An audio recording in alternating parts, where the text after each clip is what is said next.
बिस्मिल्लाहिर्रहमानिर्रहीम। अस्सलाम वालेकुम नाज़रीन, ताज 92 न्यूज़ के साथ मैं हूं नाइला भट्टी। नजर डालते हैं आज की खबरों पर।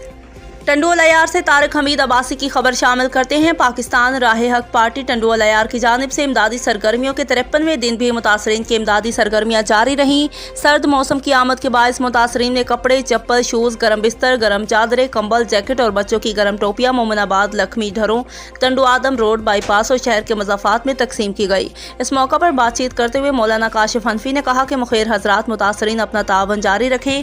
सर्द मौसम की आमद के बायस मुतासरीन की मुश्किलात में इजाफा हो रहा है। मजदूरी के सिलसिले भी बंद है, महंगाई भी अरूज पर है, लिहाजा मुतासरीन की कुव्वत खरीद खत्म हो चुकी है। इसलिए मुखिर हजरात को दिलों को वुसअत देना होगी। इस मौका पर सैयद मूसा शाह, सैयद नईम शाह, सैयद असद शाह, मोहम्मद अरशद मियो, नईम शेख और दीगर भी मौजूद थे।